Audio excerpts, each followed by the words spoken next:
ನಗರದ ರಿಮ್ಸ್ ಆಸ್ಪತ್ರೆಯಲ್ಲಿ ಹೊರಗುತ್ತಿಗೆ ಕಾರ್ಮಿಕರಿಗೆ ಮಲಗುಂಡಿ ಸ್ವಚ್ಛತೆ ಕಾರ್ಯದಲ್ಲಿ ನಿಯಮಾನುಸಾರ ಸ್ವಚ್ಛತೆಗೆ ಅಗತ್ಯ ಸಲಕರಣೆ ನೀಡದೆ ರಿಮ್ಸ್ ಆಡಳಿತ ಮಂಡಳಿ ನಿಯಮ ಸಂಪೂರ್ಣ ಗಾಳಿಗೆ ತೂರಿದೆ ಎಂದು ಬಹುಜನ ದಲಿತ ಸಂಘರ್ಷ ಸಮಿತಿ ರಾಷ್ಟ್ರೀಯ ಕಾರ್ಯದರ್ಶಿ ಡಾಕ್ಟರ್ ಭಾಸ್ಕರ್ ಬಾಬು ಅವರು ಹೇಳಿದರು.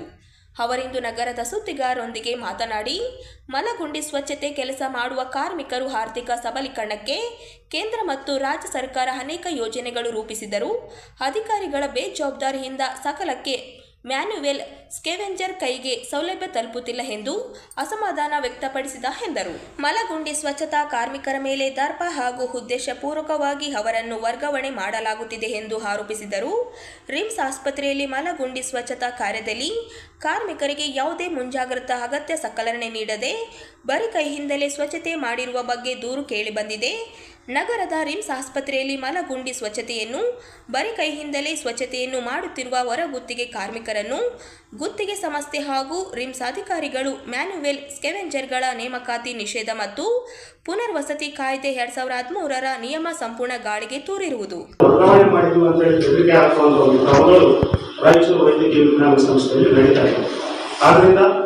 ಇವತ್ತು ನಾವು ಈ ಪತ್ರಿಕಾಗೋಷ್ಠಿ ಮುಖಾಂತರ ಹೇಳೋದು, ನಾಳೆ 19/2/2026 ಕರ್ನಾಟಕ ರಾಜ್ಯ ಸಫಾಯಿ ಕರ್ಮಚಾರಿಗಳ ಆಯೋಗ ಜಿಲ್ಲೆಗೆ ಭೇಟಿ ಕೊಡ್ತಾ ಇದೆ. ಭೇಟಿ ಕೊಡ್ತಾ ಇರುವಂತಹ ಆಯೋಗಕ್ಕೆ ಒಂದು ಎಚ್ಚರಿಕೆ ಕೊಡುವಂತ ನಿಟ್ಟಿನಲ್ಲಿ ಅವರ ಜವಾಬ್ದಾರಿಗಳನ್ನ ನಿರ್ವಹಿಸಿ ಹೋಗಬೇಕು ಅನ್ನುವಂಥ ನಿಟ್ಟಿನಲ್ಲಿ ಇವತ್ತಿನ ಪತ್ರಿಕಾಗೋಷ್ಠಿಯನ್ನು ನಾವು ಕರೆದಿದ್ದೇವೆ. ಇವತ್ತು ಈ ಪತ್ರಿಕಾಗೋಷ್ಠಿಯನ್ನ ಸಂಪೂರ್ಣ ಸಾರಾಂಶವನ್ನ ನಮ್ಮ ಸಮಾಜದ ರಾಷ್ಟ್ರ ನಾಯಕರಾದಂಥ ಭಾಸ್ಕರ್ ಬಾಬು ಅವರು, ರಾಷ್ಟ್ರೀಯ ಕಾರ್ಯದರ್ಶಿಗಳು ಮೈಸೂರು ಕಾಂಗ್ರೆಸ್ ಅವರು ನಡೆಸಿಕೊಡ್ತಾರೆ ಅಂತ ಹೇಳ್ತಾ, ಕರ್ನಾಟಕ ಗೌರ್ಮೆಂಟ್ ಆಫ್ ಇಂಡಿಯಾ ಎಲ್ಲ ಮಾಡ್ತಾ ಇದೆ. ಬಟ್ 2013 ಆಕ್ಟ್ ಪ್ರಕಾರ ಇವರು ಕ್ರಮ ಕೈಗೊಳ್ಳಬೇಕಾಗಿತ್ತು ಸಂಬಂಧಿಸಿದ ಇಲಾಖೆ ಅಧಿಕಾರಿಗಳು. ಆದರೂ ಇವತ್ತುವರೆಗೂ ಯಾವುದೇ ಒಂದು ಕ್ರಮವನ್ನು ತಗೊಳ್ಳೋದಿದ್ದ ಒಂದು ವಿಷಯ ನೋಡಿದ್ರೆ ಬಹಳ ವಿಷದ ಅನಿಸ್ತದೆ. ಈಗ ಸುಪ್ರೀಂ ಕೋರ್ಟ್ ಆದೇಶದ ನಿರ್ಲಕ್ಷ್ಯ, ಆ ನಂತರ ನಮ್ಮ ಸಿಒ ಸಾಹೇಬರು ನೀಡಿರ್ತಕ್ಕಂಥ ಒಂದು ನಿರ್ದೇಶನ ಕೂಡ ಗಾಳಿ ಹೋಗ್ತಾ ಇದೆ, ಗಾಳಿ ತೂರುತ್ತಾ ಇದ್ದಾರೆ ಅಧಿಕಾರಿಗಳು.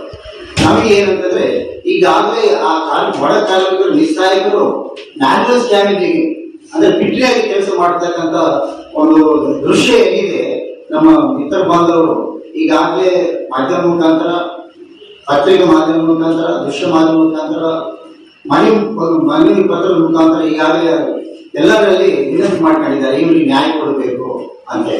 ಬಟ್ ಇವತ್ತುವರೆಗೂ ನ್ಯಾಯ ಕೊಡೋದು ಬಿಟ್ಟು ಅವರು ಇಮಿಡಿಯೇಟ್ಲಿ ಎತ್ತಲು ಮಾಡ್ತಾ ಇದ್ದಾರೆ ಸಂಬಂಧಿಸಿದ ಇಲಾಖೆ ಅಧಿಕಾರಿಗಳು.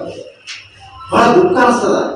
ಮೊದಲೇ ಅವರು ಅಮಾಯಕರು, ಅವಿದ್ಯಾವಂತರು, ಒಟ್ಟಿಗೆ ಒಂದು ಇದ್ರಿಲ್ಲ ಅಂತವರು ಮತ್ತೆ ತೆಗ್ದಲ್ಲಿ ಯಾವುದೋ ಒಂದು ಜಿಲ್ಲೆಗೆ ಒಂದು ವರ್ಗಾವಣೆ ಮಾಡ್ತಾ ಇದ್ದಾರೆ ಅಂತಂದ್ರೆ ಎಷ್ಟು ವಿಷಾದನೀಯ ಅನಿಸ್ತಂತಂದ್ರೆ, ಅದು ಸುಪ್ರೀಂ ಕೋರ್ಟ್ ಆಕ್ಟ್ ಏನಿದೆ 2013 ಆಕ್ಟ್ ಪ್ರಕಾರ ಇವರು ಇಮಿಡಿಯೇಟ್ಲಿ ಆಕ್ಷನ್ ತಗೊಳ್ಳಲೇಬೇಕು.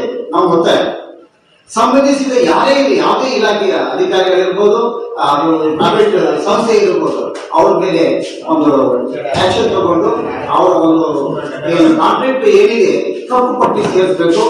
ಇಮಿಡಿಯೇಟ್ಲಿ ಅದು ನಾನ್ ಬೇಲೆಬಲ್ ಇದೆ, ಅದನ್ನ ಕಾರ್ಯಕ್ರಮದಲ್ಲಿ ತಂದ್ರೆ ಮಾತ್ರ ಈ ಮ್ಯಾನ್ಯುವಲ್ ಸ್ಕ್ಯಾನರ್ಗಳಿಗೆ, ಸಫಾಯಿ ಕರ್ಮಚಾರಿಗಳಿಗೆ ಒಂದು ನ್ಯಾಯ ಸಿಗ್ತದೆ ಅಂತೇಳಿ ವೇದಿಕೆ ಮುಖಾಂತರ ತಮ್ಮಲ್ಲಿ ನಿಜವಾಗ್ಲೂ ಮುಖಾಂತರ ನನಗೆ ಒಂದು